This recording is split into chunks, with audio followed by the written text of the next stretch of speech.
Bienvenidos a Kandinsky también empezó estudiando Derecho, un podcast donde juristas emprendedores hablan sobre tecnología, innovación y lo que surja, con Marta Villarroya y Raquel de Haro. Estamos aquí, de camino hasta aquí, iba con Raquel en la moto y le decía, Raquel, no sé cómo lo hemos hecho, pero hemos convencido a todo el mundo para decirles que esto es algo serio y en realidad somos tú y yo haciendo cosas, ¿no? Así que nada, gracias por venir.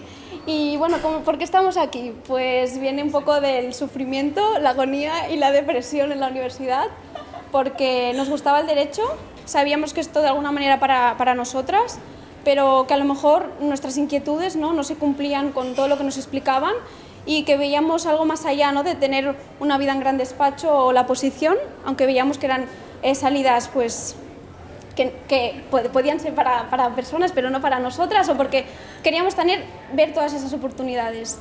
Y al acabar la universidad, pues Raquel se fue por competencia, sector público, y yo decidí irme por economía, que el derecho no era lo mío.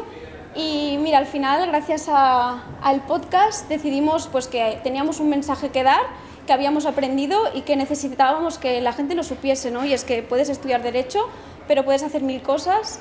Y eso queríamos, pues el mensaje que llegase a los estudiantes y también a personas como nosotras, que tenemos muchas inquietudes, que hablamos también de innovación, que también hablamos de emprendimiento, que nos gusta saber, ¿no?, qué hay en el mercado, cómo funciona el mercado, cómo funciona la economía y que al final pues nuestras vidas se sienten influidas por todo eso y que hay a veces pues que te puede gustar una cosa pero que en el trabajo pues no acabes siendo feliz y que tengas que tomar otro camino. Así que por eso estamos hoy aquí, para dar ese mensaje a todos. Y bueno, Raquel un poco explicará qué hacemos hoy aquí con todos vosotros reunidos. Bueno, pues muchas gracias por venir. También decir que uno de los objetivos principales del podcast era visibilizar sobre todo la carrera de la mujer en el sector legal, porque es verdad que en algunas ocasiones nos han faltado referentes, entonces también era muy importante para nosotras que el número de invitadas fuera considerable. No es el 100%, pero es verdad que es muy grande y en realidad es un orgullo realmente darte cuenta, ¿no?, que hay muchísimas mujeres referentes que no están a veces suficientemente visibilizadas en la industria, entonces tener la oportunidad de estar en contacto con ellas y de enseñarles eso a jóvenes juristas y a estudiantes, pues también era uno de los objetivos. Yo creo que lo estamos consiguiendo y ya veréis ahora la pedazo de entrevista que tenemos aquí. Creo que ya está de intro, ¿no? Sí, yo creo que bueno, no, espera, falta una cosa. Esto en realidad iba a ser simplemente una quedada de invitados al podcast, pero cuando vine a ver este espacio, Neil, que es el chico que gestiona este espacio, me dijo, oye, ¿por qué no hacéis un podcast en directo si tenéis un podcast? Y esto fue el viernes de la semana pasada. Y llamé a Marta corriendo y le dije, bueno, este señor me ha dicho que hagamos un podcast. Y me dijo, bueno, pues venga, lo hacemos. Entonces, gracias por venir, porque realmente en una semana hemos organizado todo esto y también gracias a ti, Lucía, por venir en una semana, habiéndote avisado con una semana de antelación. Y dicho esto, empezamos, ¿no? Pues tenemos con nosotras a Lucía Avilés. Lucía Avilés es magistrada en la Audiencia Provincial de Barcelona, es experta en violencia de género y es candidata desde 2018 a vocal del Consejo General del Poder Judicial. Ella es además comunicadora, formadora, autora de numerosos artículos, socia fundadora de la Asociación Española de Mujeres Juezas y un sinfín de cosas más que ya iréis viendo a lo largo de la entrevista. Para nosotras, Lucía es sin duda una referente. Oh.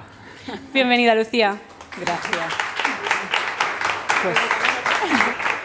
Pues muchas gracias y nada, para mí es un placer el estar aquí. Además, este tipo de formatos que hacen que salgamos de las salas de los tribunales y que podamos tener otra vidilla y otro contacto con la realidad y con los problemas de día a día, no aquellos que solamente nos llegan al juzgado. Pues la verdad que, vamos, yo agradecidísima, y en cuanto me lo dijo Raquel, pues es que no me lo pensé, vamos, es que me encanta, sí. Oh, Lucía, pues bueno, empezamos. ¿Cuándo fue que te autodefiniste o te autoidentificaste como feminista? Pues yo me identifiqué, creo que tarde, para lo que luego he ido hablando con compañeras, amigas, porque me identifiqué en el momento en el que fui madre. Yo hasta ese momento no me preocupaba. determinados temas sociales y concretamente la materia feminista no me preocupaba, pero en cuanto empecé a, bueno, pues a identificar las carencias sociales, las carencias del sistema, la denostación que hay en cuanto a todos los cuidados, ¿no? Y la penalización que en nuestras carreras profesionales de una manera o de otra pues nos afecta a las mujeres, ¿no? Pues esto la verdad que me hizo como un crash mental y pensé, no, es que esto está muy mal montado, esto no puede ser, ¿no? Y yo soy jurista, tengo que intentar hacer algo.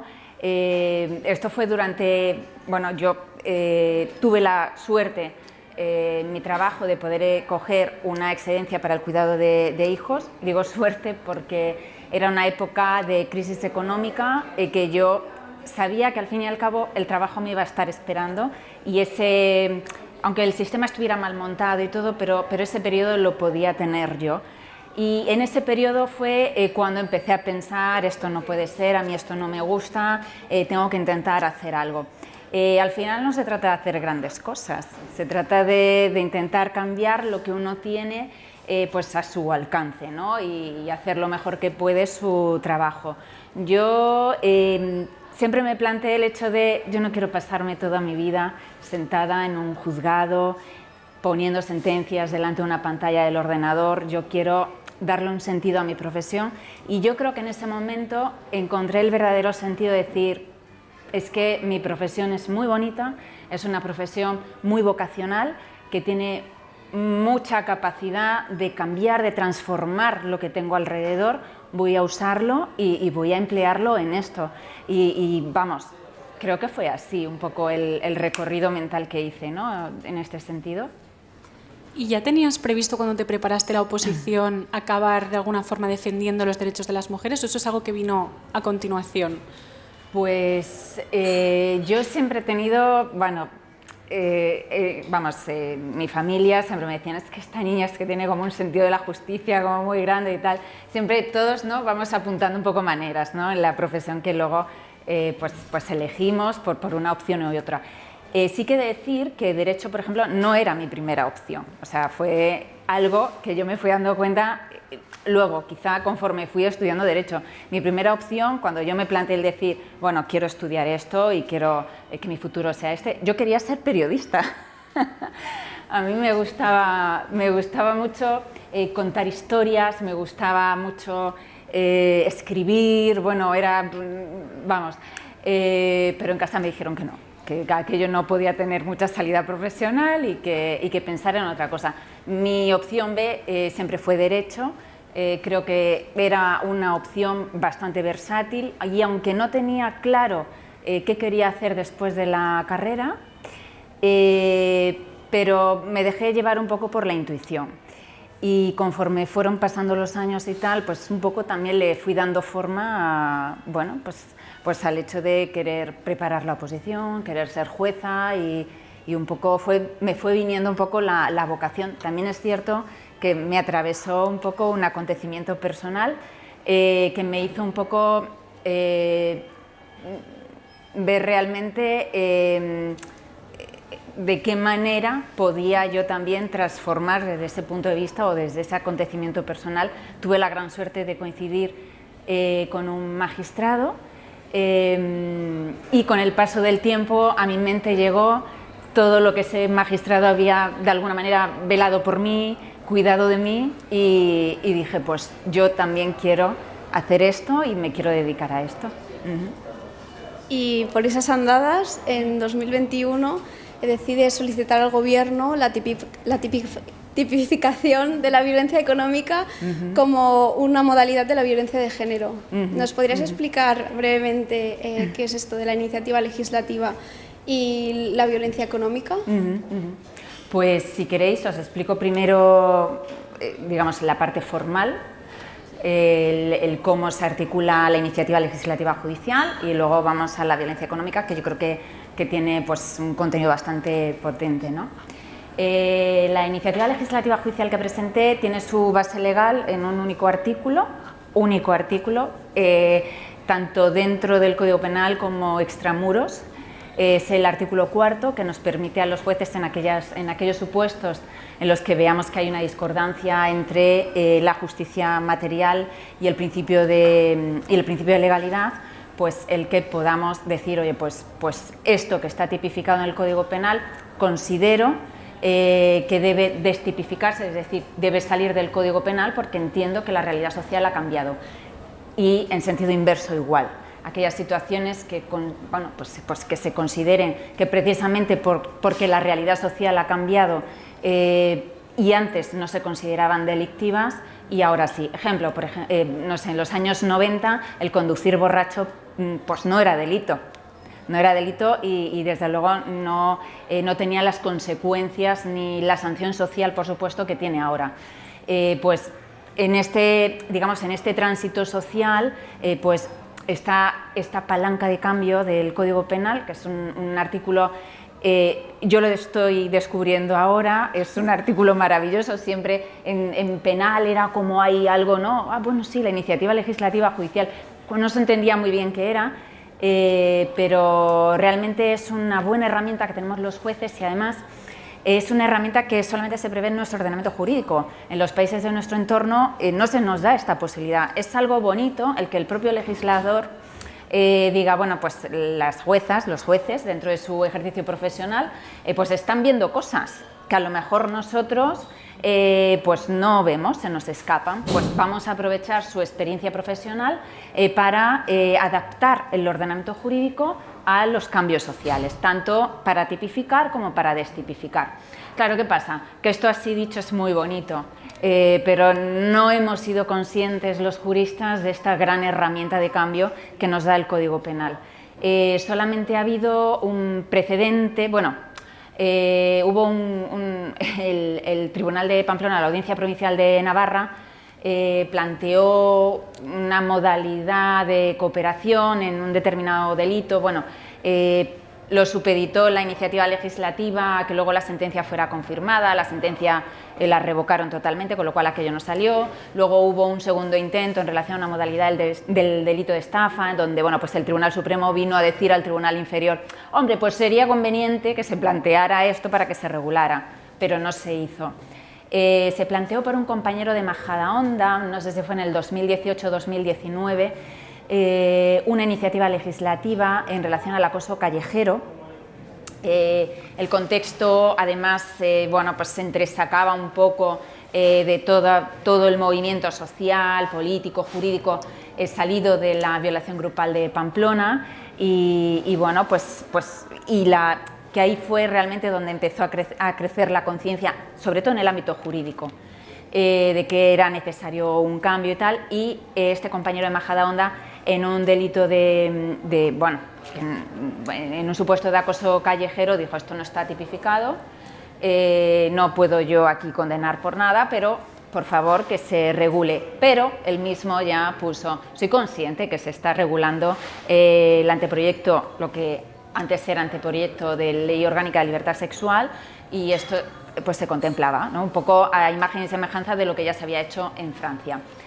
Esta es la primera vez que yo planteo la iniciativa legislativa, la primera vez que se plantea, digamos, de una manera efectiva, que cae a plomo y que ha tratado y que ha obtenido cierta respuesta política. Luego la respuesta jurídica ya veremos si se da o no se da, pero por lo menos lo que era algo que se veía en el juzgado, porque siempre las víctimas en violencia de género, cuando nos cuentan su relato, siempre hay cosas que se nos escapan a los juristas y tratamos de etiquetarlo todo. Esto es lo que decimos nosotros, calificamos jurídicamente los hechos. Pues en esa calificación jurídica de los hechos siempre se nos quedan por el suelo, por el camino, pues muchas cosas que son realmente violencias invisibilizadas. Yo he detectado varias, siempre, en el relato de las víctimas. La violencia psicológica, a la que no se le da realmente la importancia que tiene. Cuando hay un maltrato físico, normalmente está contextualizado en una situación de violencia psicológica. En segundo lugar, la violencia sexual. Las víctimas de violencia de género normalmente denuncian un maltrato físico. Y cuando te cuentan lo que ha pasado, te cuentan desde hace años y te das cuenta que hay un relato de maltrato psicológico, de violencia sexual normalizada, y solamente se identifican como víctimas ellas en el hecho concreto del maltrato físico, y nosotros, que es lo peor, las identificamos como víctimas y por tanto solamente calificamos los hechos en relación al supuesto de maltrato físico, pero todo lo demás se nos queda a un lado. Y en tercer lugar, un tipo de violencia de la que poco o nada se habla, aunque últimamente sí que se está hablando mucho, la violencia institucional.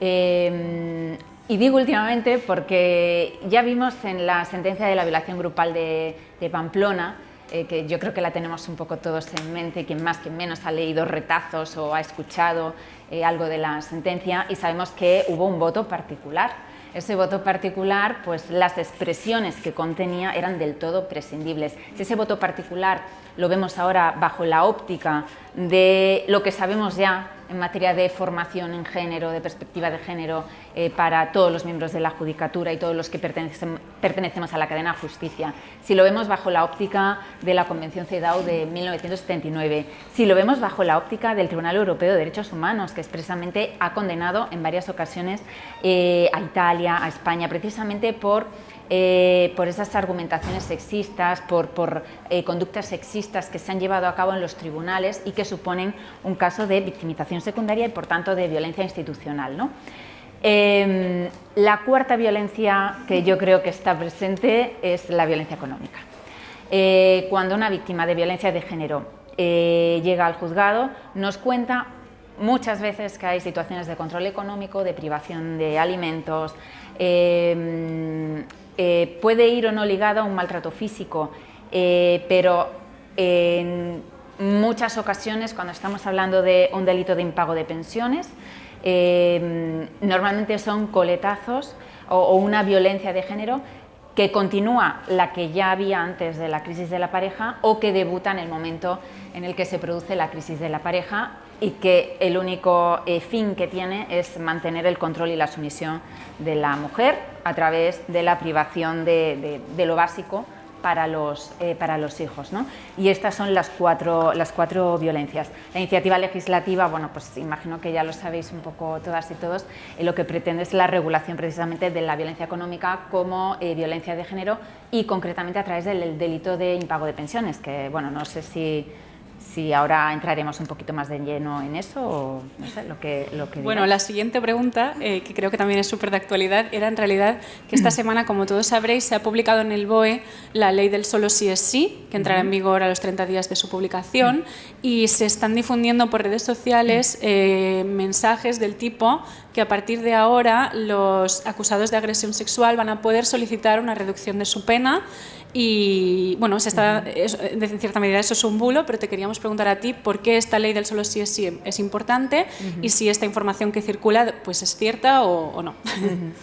Bueno, esto circula a partir de la petición, ¿no?, que pretende o que ha hecho ya el letrado de la defensa de uno de los condenados en el caso de La Manada.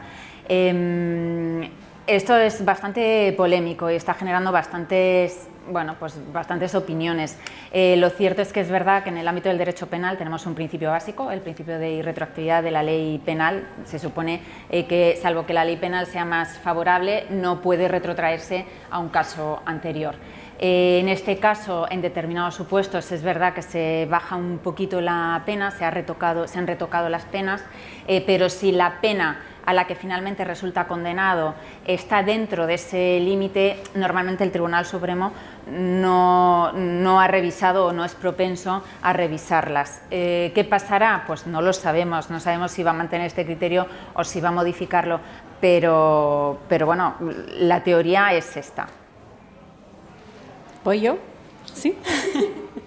No, es muy interesante porque, bueno, y para que los que quizá no lo saben, en la ley de solo sí es sí se ha suprimido el delito de abuso sexual y ahora todo es agresión sexual, pero no sé si estoy lo cierto, ¿no? Sí, estás en lo cierto. Igual yo creo que esto, además es que es muy bonito el ver cómo el recorrido que ha tenido ha sido un recorrido relativamente rápido. En el 2018 fue cuando salimos. Es que yo creo que es bueno tener perspectiva histórica jurídica, ¿no? Y realmente cuando estudiamos la carrera de Derecho estas cosas no nos las explican y es bueno saberlo.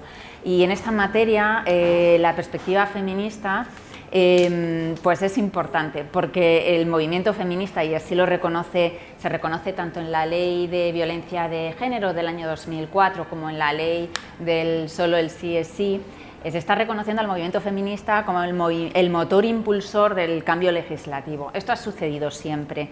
Si nos vamos a los años 70, en nuestro ordenamiento jurídico se contemplaba además una discriminación atroz en materia penal, en muchas categorías delictivas, pero había una paradigmática, la que distinguía entre el adulterio y el amancebamiento. El adulterio, el bien jurídico protegido, no era desde luego ni la mujer ni el hombre, no, lo único que era la maternidad, el ser madre dentro del matrimonio, era lo único que se protegía. Esto unido al hecho de que las mujeres no podíamos divorciarnos, pues era al final un nicho de violencias, de abusos, ¿no?, contra las mujeres. Si nos íbamos de casa, además, el marido se quedaba con la casa, los hijos, el dinero, todo, absolutamente todo. Hubo un caso en el 75-76, el último caso en el que a una mujer se la acusó por adulterio, en el que las mujeres, pues lo que pasó igual que en el 2018, pues salimos a la calle y en este caso lo que se gritaba es: yo también soy adúltera. El tribunal al final no encontró pruebas suficientes, continuó con él y absolvió. Pero sí que eso dio lugar a que se modificara la ley y se suprimiera el delito de adulterio y el delito de, en consecuencia, de amancebamiento también, que era el que tenía como sujeto activo al hombre. En el año 2018 salimos a la calle con el yo sí te creo, con el no es abuso, es violación. La diferencia entre uno y otro estribó en el supuesto, de hecho, no sé si os acordáis, en el caso de la violación grupal de Pamplona. Hubo un tribunal que calificó primero los hechos como abuso sexual. Un miembro del tribunal absolvió, no vio nada, era un mismo vídeo, era una imagen, o sea, un delito en directo, digamos, del tribunal. La mayoría vio abuso, otro no vio nada, aquí no hay nada, un jolgorio, ¿no? Y regocijo. Y regocijo. Luego pasó al Tribunal Superior de Justicia de Navarra. Aquí se siguió viendo por la mayoría un abuso, pero ya hubo un voto particular importante. Y este voto particular dijo, aquí hay una intimidación ambiental, que era lo que, pues cuando leímos muchas las sentencias, lo que estábamos diciendo, ¿no?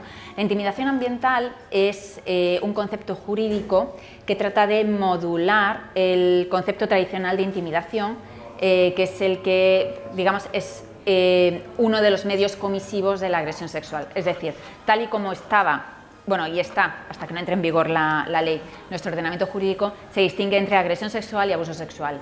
La agresión sexual es una conducta sexual impuesta con violencia o intimidación, y el abuso sexual es una conducta sexual que se impone y en la que no concurre ni violencia ni intimidación. Todo se enmarca dentro de los delitos contra la libertad sexual.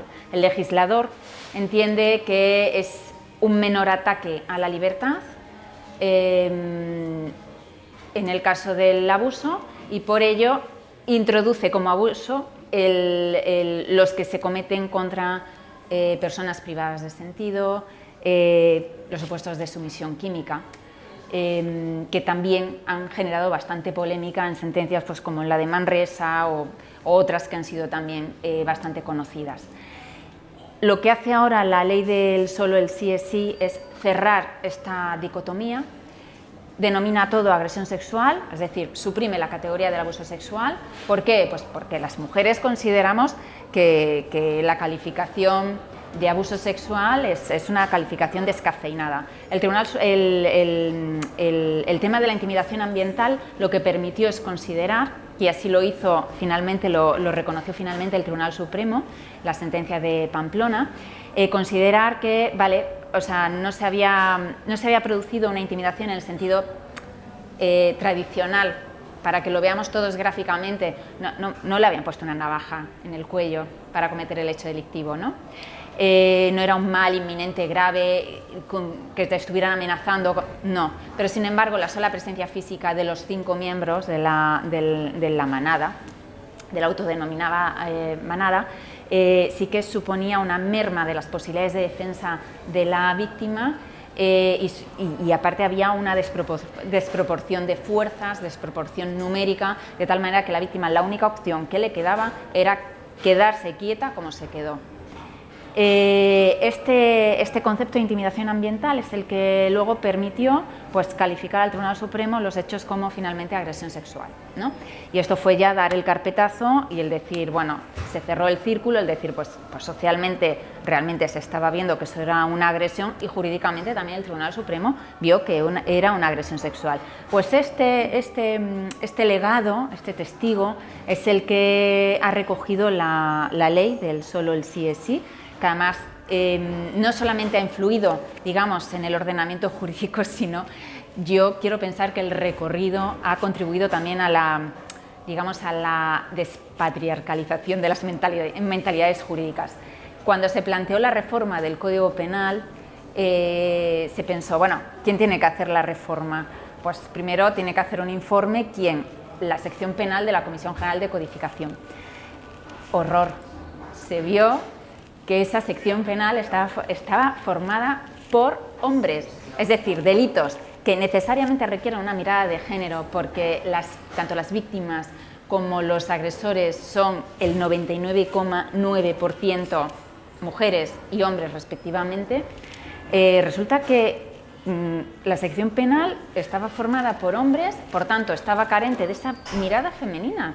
Es decir, cuando hablamos de perspectiva de género, de enjuiciamiento con perspectiva de género, leyes con perspectiva de género, es verdad que es independiente del sexo del juzgador, del legislador, es independiente, porque yo puedo ser una mujer y sin embargo no tener adquirido el conocimiento o la formación en materia de perspectiva de género. Pero es verdad que existen determinadas cosas y yo creo que las violencias sexuales a las mujeres nos atraviesan y esa experiencia que tenemos era necesario que la tuvieran en cuenta, aparte de que socialmente no se entendía cómo una vez más se iba a generar una norma jurídica por hombres y también se podría decir para hombres, ¿no? Dirigida de alguna manera. Pues aquí vino el no sin mujeres, que también supuso un cambio fundamental en esto.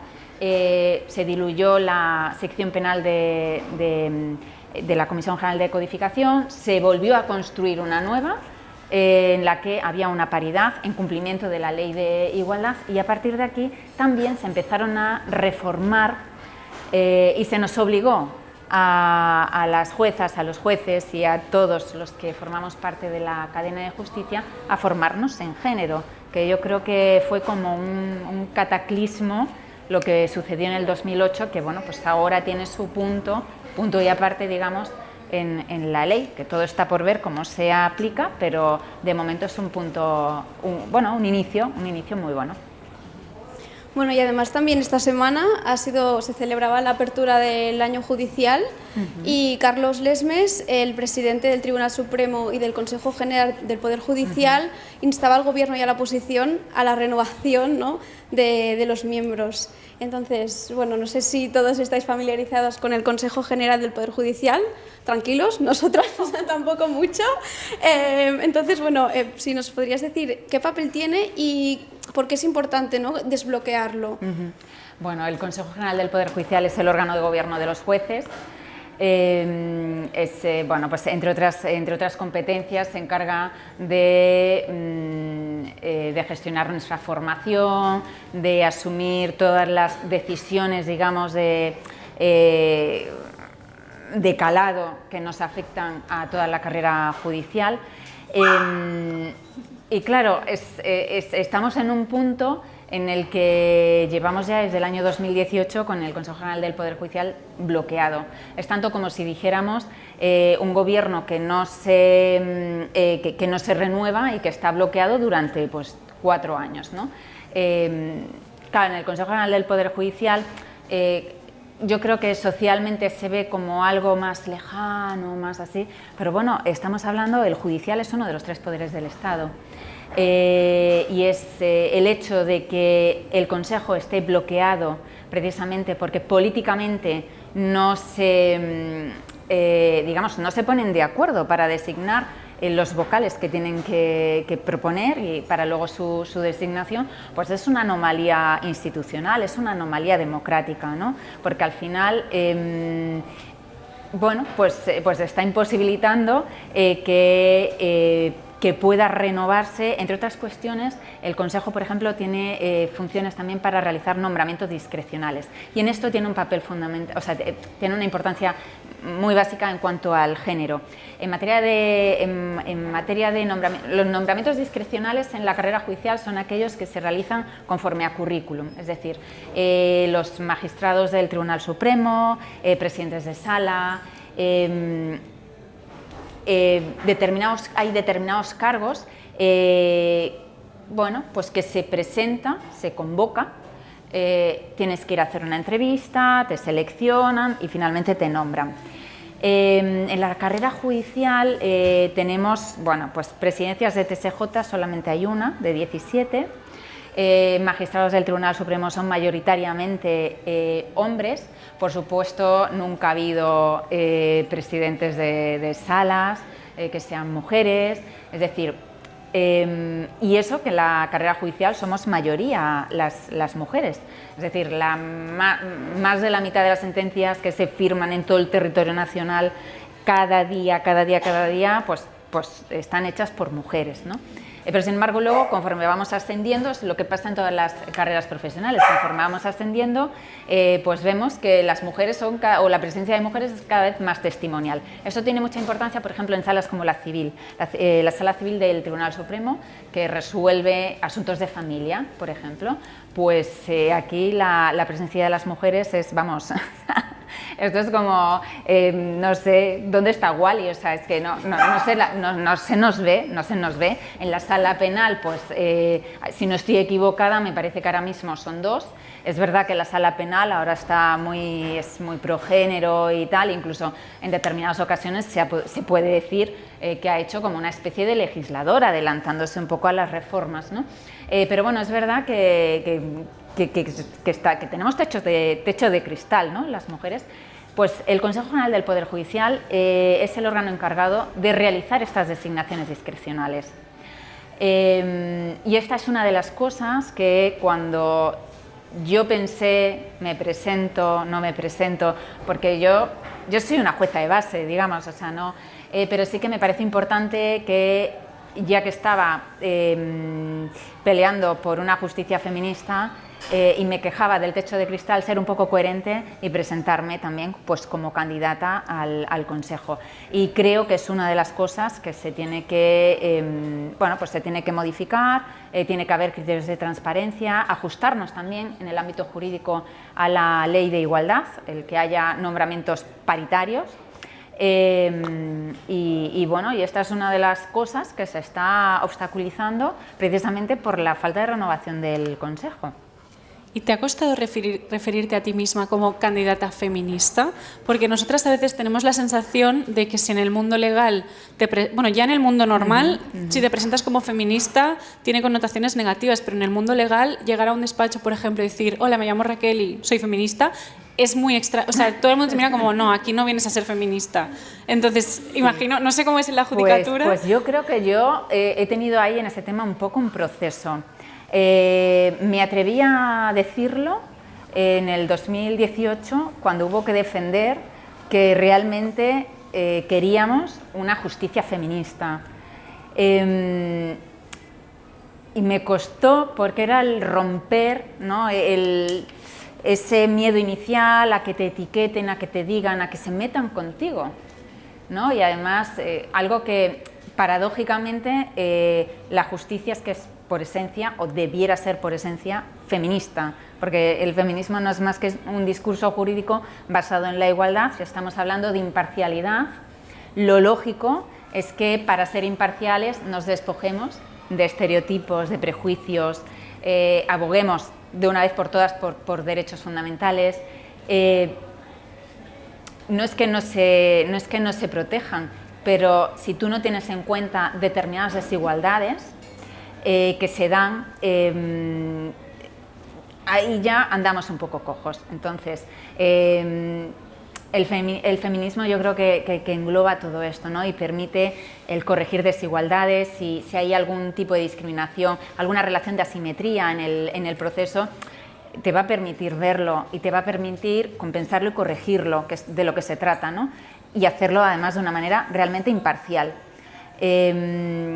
Claro, yo siempre lo cuento cuando hubo toda esta marabunta de la perspectiva de género de la que se empezó a hablar en el 2018 y demás, hubo un compañero dijo, ahora no es el momento de hablar de perspectiva de género, no es el momento. En plenas manifestaciones, además veníamos del 8 de marzo, o sea, era como... Y yo me acuerdo que pensé, ¿y cuándo es el momento? Si no es ahora, ¿cuándo es el momento? Hay que hablar ahora. Y yo creo que esa propia rabia, de esa ira, ¿no?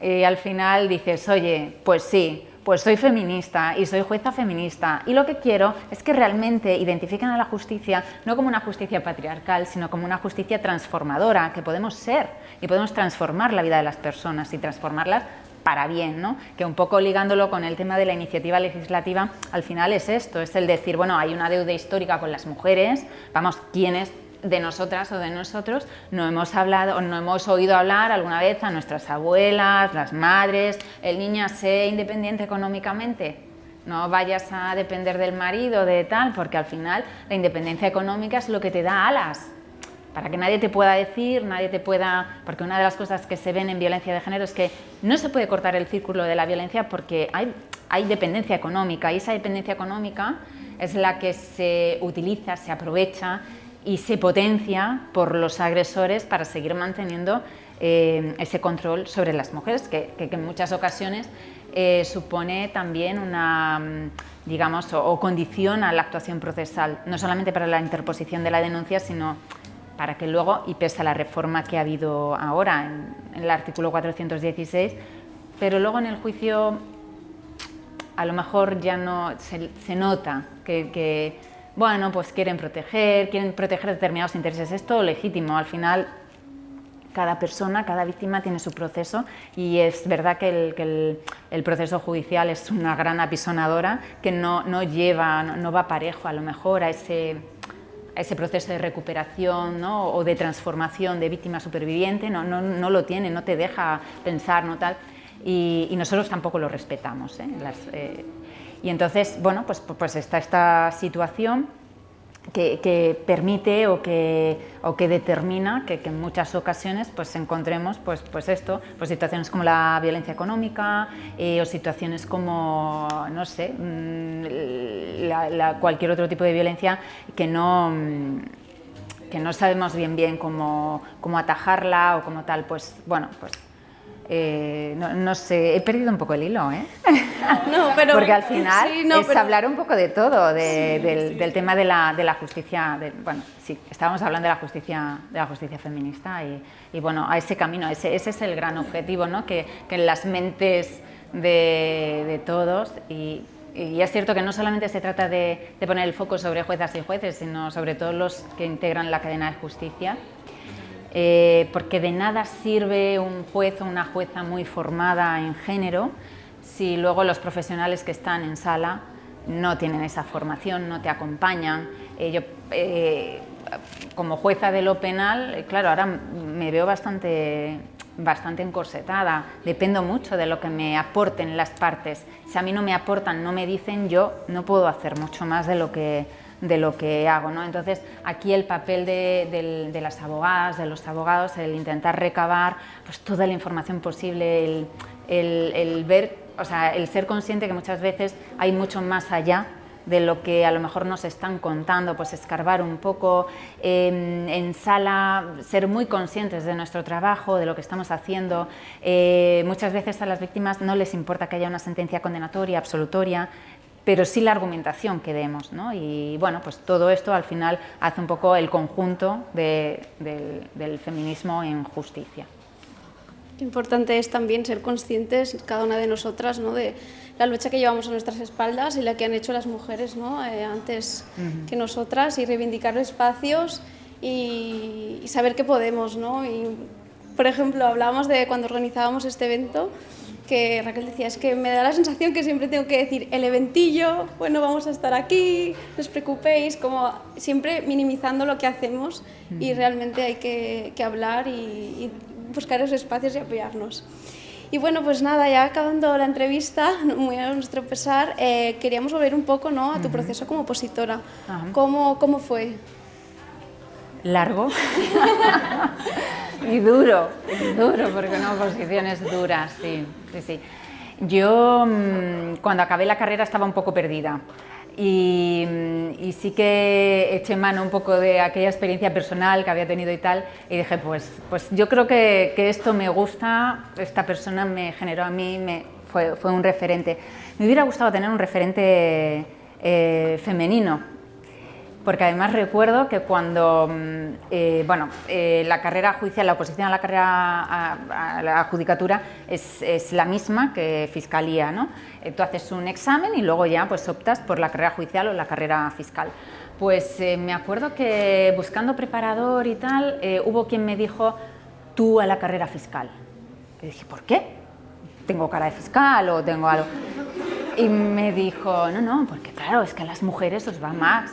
Os va mejor el ser fiscal porque tenéis más tiempo libre y así pues podéis estar mejor con los niños y tal y cual. Yo creo que aquello fue un poco revulsivo para mí, ¿no? El decir, ¿pero esto qué es, no?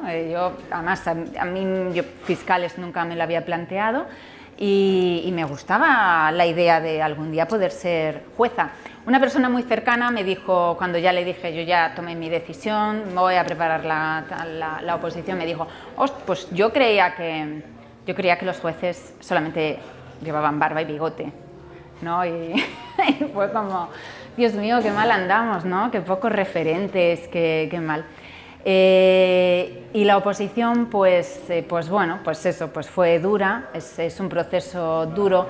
Es importante tener el apoyo de la familia, porque tú puedes tener mucha vocación y puedes tener muchas ganas de estudiar, pero el entorno te tiene que acompañar también, ¿no? Y te tienes que sentir arropado y te tienen que hacer sentir que lo vas a conseguir, porque hay muchos momentos en la oposición que piensas de una soledad absoluta, te sientes muy incomprendido y piensas, no lo voy a conseguir. Es humano pensarlo, o sea, por muy, ¿no?, muy optimistas que seamos y todo, pero siempre sale, esto siempre sale, y más cuando te suspenden. Yo no aprobé a la primera, hay quien lo consigue, pero yo tardé unos años y además siempre me quedaba como en el límite, daba los 5 temas, pero me decían, no, te falta un poco, hasta que ya conseguí ese poquito y aprobé. Y fue el día, vamos, o sea, súper feliz y todo, después de, vamos, pero bueno, que es una decisión que tienes que tomarla estando muy seguro, porque es verdad, son años de tu vida que entre comillas, hipotecas para esto. Tienes que tener un buen preparador, tienes que seguir haciendo deporte, tienes que seguir teniendo tus relaciones sociales, todo, y sabiendo muy bien cuál es tu objetivo y que desde luego no va a ser en un día ni en 2, y muy probablemente ni siquiera en un año. Pero luego llegar a la meta pues merece mucho la pena. Qué bonito. Bueno, vamos a hacer ya la última pregunta, que es un poco también así más filosófica, que es, si pudieras encontrarte con la Lucía de 18 años, ¿qué le dirías? Pues muchas cosas. Yo creo que la primera, que tuviera más seguridad en sí misma y más confianza en sí misma, porque al final todo llega. Y que no se preocupara tanto dándole vueltas a pequeñas cosas y tal, que muchas veces, bueno, no sé vosotros, sí.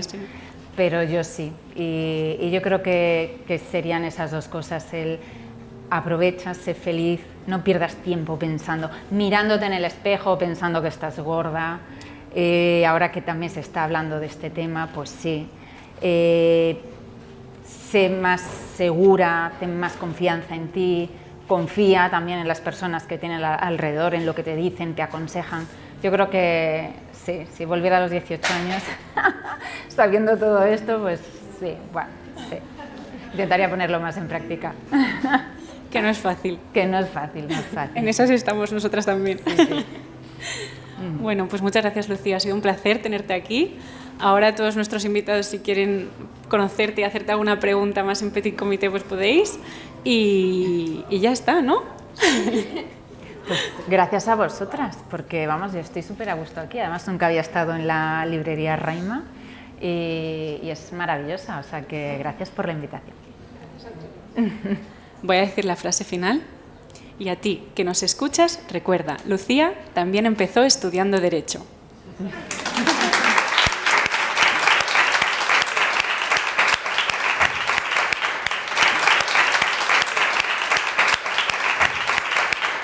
Copil, si quieres tocar el piano, te escuchamos.